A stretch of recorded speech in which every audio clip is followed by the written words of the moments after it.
Menteri LHK ajak masyarakat lebih mengenal IKN.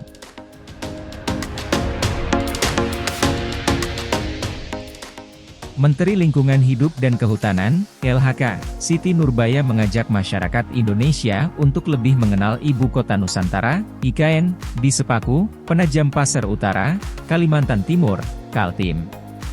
Kami memilih lokasi di titik nol IKN pada puncak peringatan Hari Lingkungan Hidup Sedunia dalam rangka memperkenalkan IKN kepada masyarakat Indonesia serta mempromosikan destinasi wisata di IKN dan kabupaten kota sekitarnya, kata Menteri Siti Nurbaya di titik nol, Sepaku, Minggu.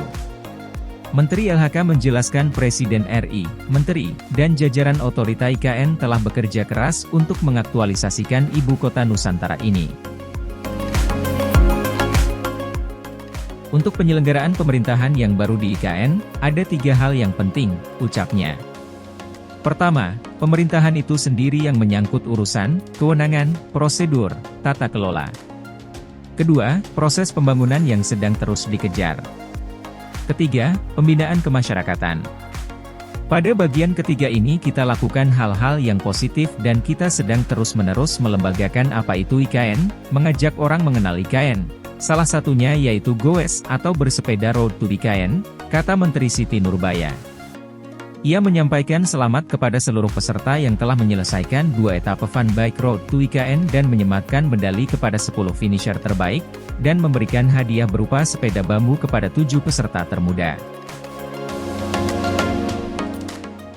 Pada kesempatan tersebut Menteri Siti Nurbaya menegaskan proses pembangunan IKN seiring dengan program pemulihan lingkungan yang terintegrasi dengan pengembangan wisata. Kementerian LHK bersama para pihak tengah menyiapkan sejumlah titik yang dapat menjadi daya tarik wisata di kawasan IKN dan sekitarnya. Selain titik nol IKN, destinasi wisata yang coba diperkenalkan antara lain wisata alam Bangkirai, pemulihan lahan bekas tambang Goa Batu Tapak Raja, Public Space Area Samboja, Persemayan Mentawir, dan kawasan hutan mangrove.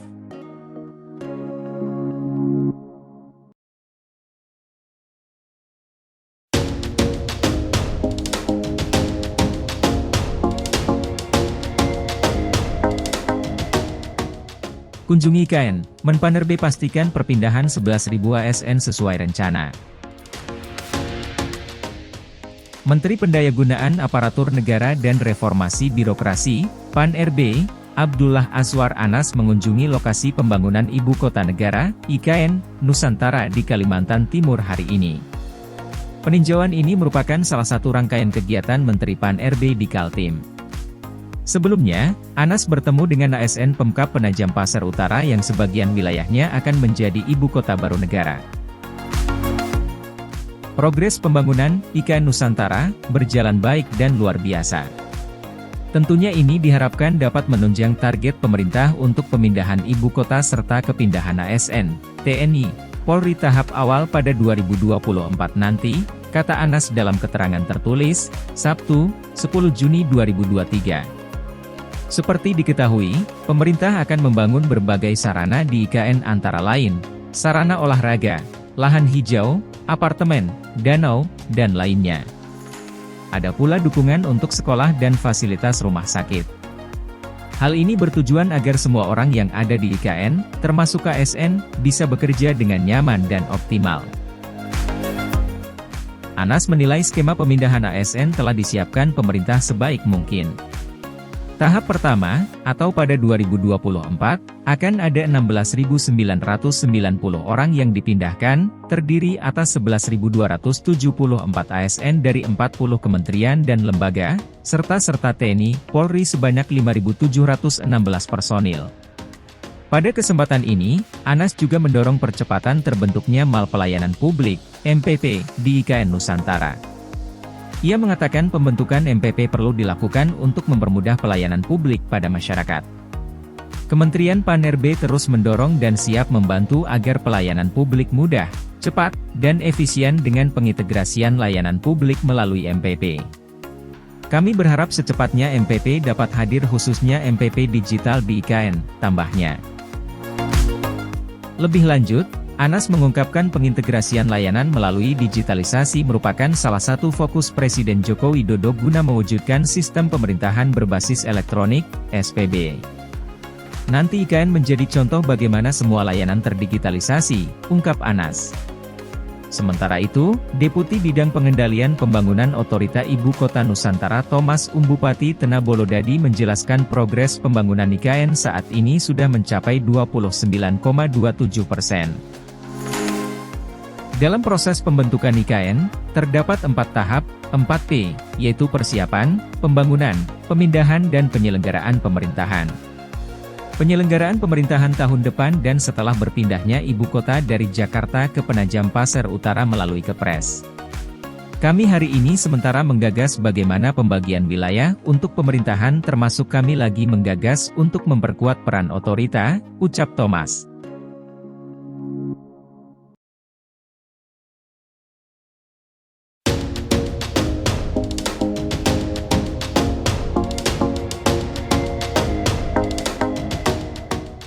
Tengok update terbaru proyek infrastruktur di IKN Nusantara. Kementerian Pekerjaan Umum dan Perumahan Rakyat, PUPR, terus melanjutkan pembangunan infrastruktur di Ibu Kota Negara atau IKN Nusantara. Menteri PUPR Basuki Hadimulyono mengatakan, pembangunan infrastruktur IKN Nusantara dilaksanakan secara bertahap dengan mengusung konsep Future Smart Forest City of Indonesia, sehingga tetap memperhatikan aspek lingkungan. Visi Smart Forest City harus menjadi panduan dan orientasi kita bekerja. Hati-hati, harus seminimal mungkin menebang pohon dan mengupas tebing. Justru kita manfaatkan pohon dan tebing yang ada untuk lanskap view kawasan yang bagus, kata Menteri Basuki, dalam keterangannya, Sabtu, 10 Juni 2023. Pada tahap awal di tahun 2022 hingga 2024, pembangunan infrastruktur yang menjadi prioritas Kementerian PUPR adalah kawasan inti pusat pemerintahan, KIP, salah satunya penataan Sumbu Kebangsaan tahap I, Plaza Seremoni, melalui Balai Prasarana Permukiman Wilayah, BPPW, Kalimantan Timur, Direktorat Jenderal Cipta Karya Kementerian PUPR. Secara filosofis, Sumbu Kebangsaan di KIP IKN Nusantara merupakan ruang terbuka yang menjadi simbol hubungan harmonis antar alam, manusia dan nilai luhur kebudayaan.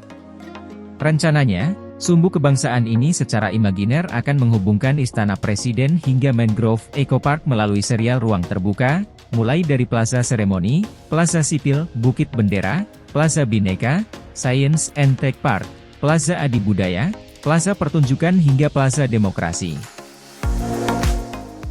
Kepala BPPW Kalimantan Timur Rozali Indra Saputra mengatakan, pekerjaan penataan Sumbu Kebangsaan tahap I, Plaza Seremoni, dilakukan secara bertahap dengan mekanisme design and build sejak Desember 2022 dan ditargetkan rampung pada Desember 2023.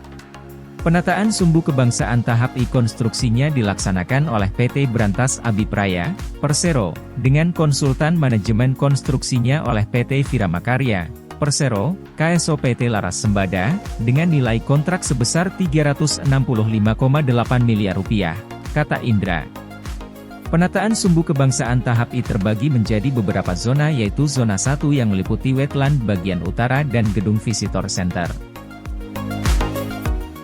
Lalu Zona 2 terdiri dari Ceremonial Lawn, Gedung Retail Galeri, Plaza Timur, Plaza Barat, dan bangunan toilet service. Selanjutnya, Zona 3 yang meliputi Central Promenade, Forest Walk, Forest Trail, Mini Amphitheater, dan wetland bagian selatan. Kemudian, Zona 4 dan Zona 5 terdiri dari Shark Street. Adapun lingkup pekerjaannya meliputi perencanaan, persiapan dan pematangan lahan, pekerjaan lanskap di beberapa zona. Lalu, pekerjaan drainase, jalan, dan gedung visitor center, gedung retail, dan toilet. Saat ini progres fisik penataan Sumbu Kebangsaan tahap I telah mencapai 28,939%, tutup Indra.